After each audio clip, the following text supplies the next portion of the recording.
L'équipe nationale locale continue sa préparation en vue de sa double opposition face à la Guinée-Bissau à l'occasion du dernier tour des éliminatoires du championnat d'Afrique des Nations. Ce mercredi, les hommes de Souleymane Kamara Abedi se sont imposés sur le score de 2-0 face au Oraya AC. Pour Ousmane Dramé, cette performance est une occasion de corriger certaines imperfections afin d'essayer de réussir l'objectif. Les ambitions, on a joué un match très constant et on a gagné. Ce n'est pas le résultat qui nous intéresse. On essaie de corriger au fur et à mesure les défauts de l'équipe et on essaie de s'améliorer aussi.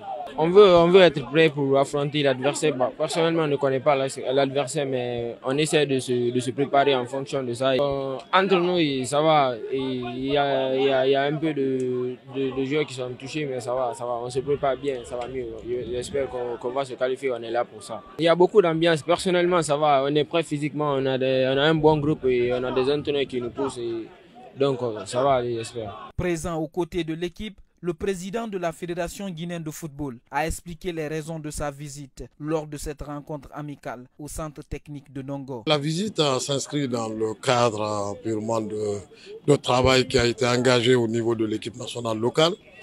J'étais absent du pays. Mon retour, j'ai fait une réunion hier d'ailleurs avec l'encadrement technique et ils m'ont proposé de passer les voir et puis échanger un peu avec les joueurs.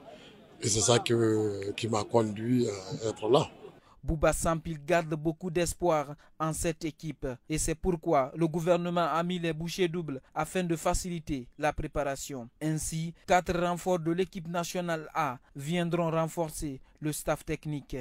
J'ai constaté quand même une certaine motivation au niveau des joueurs et je crois que ça peut donner de l'espoir pour les supporters, pour la Fédération guinéenne de football, ainsi que les membres du gouvernement. Maintenant, il va falloir, j'ai vu que le gouvernement a mis les moyens qu'il faut pour que l'équipe soit dans les meilleures conditions. C'est-à-dire que l'équipe va rentrer à l'internat demain à l'hôtel Onomo. Et puis, ils vont suivre un stage. 4 membres de staff de Sili A vont venir les renforcer, dont l'assistant de Dussuyer, le team manager, le vidéaste et aussi le kiné pour que l'équipe soit dans les meilleures conditions. Après ce stage de Conakry, l'équipe locale se rendra en Côte d'Ivoire pour affronter son homologue ivoirien en match amical avant d'entamer les choses sérieuses.